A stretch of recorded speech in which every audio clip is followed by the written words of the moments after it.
Hi, keyboard fans. I'm the PC Expert Amateur, and we're going to take a look at the E-Yooso Z-68 three-mode mechanical keyboard. It's an RGB Thru-Lit keyboard, Thru-Lit being my term that I have trademarked to describe it, where the lighting comes through the either the characters or the keycaps on the It's got mechanical switches. You can change the lighting effects but you can't program, as far as I know, the individual keys. Well, I don't know. Maybe take a look. Take a look at the manual. It's a little bit unclear to me. It does have the ability to be used with a wire, a cable, or Bluetooth 2.4, and also radio frequency, or 2.4 gigahertz as well. Okay, and then you choose between those. Well, if you don't have, let's see here. Well, let me just start by showing you this, and then I'll read you my script. You can see this is double height. So there's the low height and the high height, and the bottoms do have rubber on them, which is great. They've got rubber feet, and there's information. Well, it's not really information. It's more of just a decoration that shows the model number.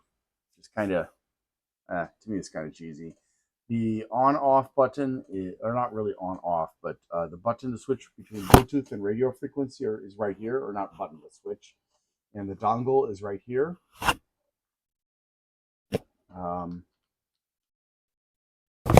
this also comes with, I lost my microphone. It also comes with the cable, of course, and a switch and cap puller, as well as 2 extra switches, which for the first time I actually had to do a little switcheroo on a cap because I was having problems with it malfunctioning. I'm guessing that's why they send them, obviously, but I didn't expect it to be damaged out of the box. I mean, the keycaps should work coming out of the box, or key switches. All right, so let's see. I love the feel of this keyboard. It's pretty clacky. Let me show you.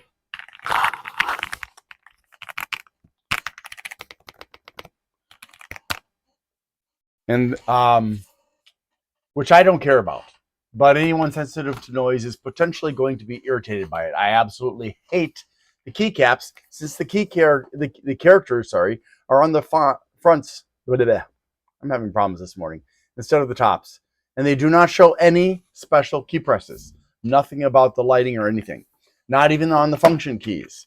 It's just plain stupid and forces people to use the manual to understand something that should be easy. E-Yooso, not unnecessarily complicated. It's the dumbest trend in keyboards. Do keys like insert, home, end, print screen, etc. exist, but you don't know it because it's only in the manual? I don't know, and I don't care. If they want to lose my rating, I guess you could say, that's fine. Did I mention I hate the keycaps? I like the knob that can be used for volume and changing the brightness of the LEDs. The RGB options are fine. The LED strips running along the bottom, front, and rear are frivolous, and I'll show you that in just a minute. The double legs in the back are great, so you can choose from the 3 heights. I mean, flat, lower leg, and upper leg. But why is such a small keyboard so heavy? I mean, this is, about the weight you'd expect from a full-size keyboard. I'm guessing they have a lot of different layers of components and stuff in there, but I really don't know. Sorry about that. I'm in training on AI. I really love that you can choose between wired and wireless, but why isn't there a USB port or 2 on the back for use in wired mode? It's really nice to know that there are 2 replacement switches in the box, and it's so you can, when it happens, you can replace something. And personally, if I were going to keep this keyboard, which I'm not going to, I've got a better keyboard from Thru-Lit.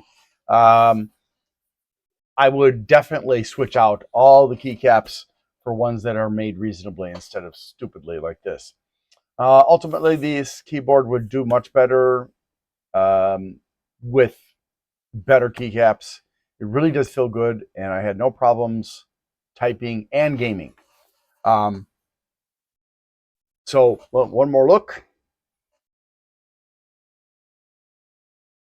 All right, that the last thing I want to do is I want to show you the lighting. So hold on. I love the fact that the cable is removable, which means that if you're not going to use it, it's not hanging out. Also, if it gets damaged, you can easily replace it. Or if you decide you want to get one that looks a certain way or has sleeving or something like that, that makes it easy to replace. So you can see that, let me turn this off. Ow, ow, ow. I cut my finger yesterday. If you haven't watched my fan reviews from yesterday, one of the fans took a bite out of my finger.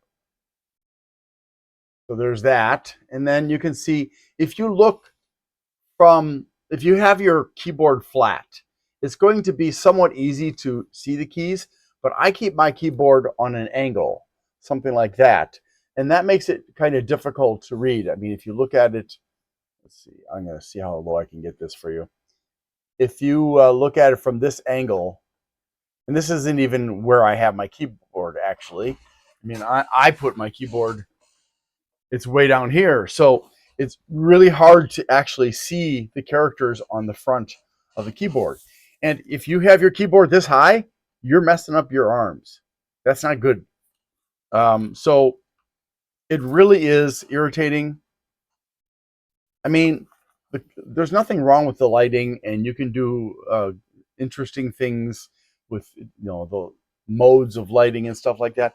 But frankly, if their criteria for a keyboard to be a gaming keyboard is that you can change the lighting, that's not a gaming keyboard.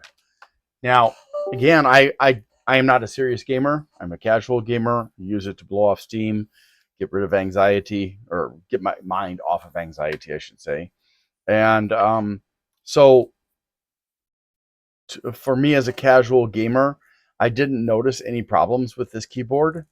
But it doesn't say anything on here about it being anti-ghosting or any of that stuff. So I don't know for sure if it is a gaming keyboard or not, legitimately. But as a casual gamer, I think you're not going to have any problems with it, except for the stupid keycaps when you have the lights off, especially.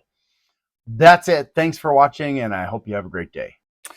If you would like to help me and get something out of it by helping me on a one-time basis, you can go to my eBay channel, the PC Expert Amateur, where you can purchase the items that I have on sale there. There are lots of keyboards and mouses and some other items as well. I've got cable organizers with power supplies and a bunch of other stuff, or a nice variety of things that I have reviewed in the past and I no longer need, and I need to make space. Plus, I also need the money. So if you want to do that, the information's on the screen. I need to ask for your help. Things have been challenging. Whose life hasn't been challenging lately? So if you can please help me out by liking, subscribing, sharing, commenting, and turning on notifications, that would be really, really super. Also, if you'd like to help me financially and you can't afford to, you can do a super thanks on my Glenn's Fast Reviews channel, or you can become a member there. Or if you prefer, you can go to patreon.com/GLENNMII and become a member there instead. Also, I'd like to give a shout out to Bleeping Computer for their support of my channel. If you need resources for computers, for getting rid of malware and learning about cybersecurity and stuff, Bleeping Computer, BLEEPING computer.com is a great resource. Thanks so much for watching and have a great day.